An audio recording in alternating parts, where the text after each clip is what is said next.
শিৰোনাম সমাজ। জটিল জীৱনৰ জটিল কাহিনী কোনেনো শুনিব ইয়াৰ বিননি।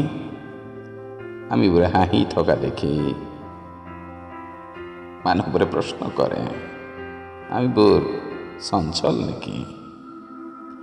এটা চাকৰিৰ সন্ধানত যেতিয়া মহানগৰী গলিবোৰত ঘূৰি ফুৰোঁ, মানুহবোৰে ইটিকিং কৰে নিবনুৱা বুলি। ক্ষুধাৰ্ত পেটে লাজ পায় আৰু মই নিলাজ হৈ ফুটপাথত থিয় হৈ আকাশখনৰ ফালে চাই ভাবোঁ, নাইবনে জোনাক মোৰ জীৱনলৈ। আৰু যেতিয়া দুখৰ যাতনা ছটফটাওঁ, মানুহবোৰে সন্দেহ কৰে মই মদাহী নেকি। কিন্তু কেনেকৈ বুজাওঁ?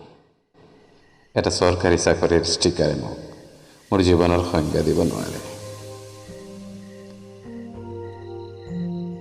এইটো আমাৰ সমাজ, য'ত এছামে নিৰ্ধাৰণ কৰে নাৰীয়ে পৰিধান কৰা পোচাকযোৰত তেওঁলোকৰ চৰিত্ৰ। বাহ বাহ দুনিয়া।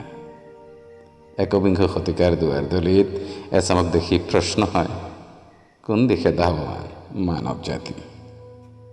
এফালে যদি কাণত বাজে ভ্ৰষ্টাচাৰ, আনফালে বলাৎকাৰ।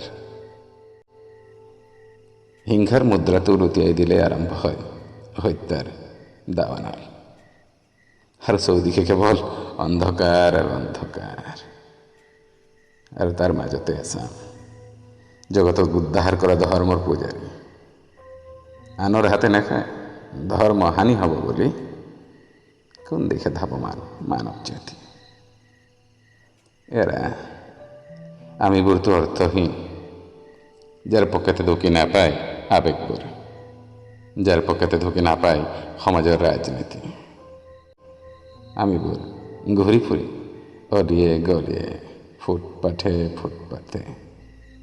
জীৱনৰ হেৰুৱা ডায়েৰীৰ শব্দবোৰ বিচাৰি ফুৰি।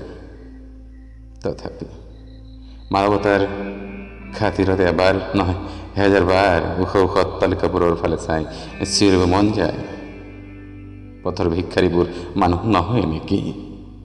স্পন্দিত নহয় নেকি সিহঁতৰ হৃদয়?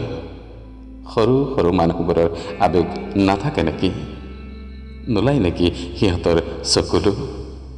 নালাগে নেকি বুক? কোনে দেখিব খালী পেটে থকা ভিক্ষাৰীৰ চকু পানীবোৰ? কোনে বুজিব সেই হৃদয়ৰ বেদনাবোৰ?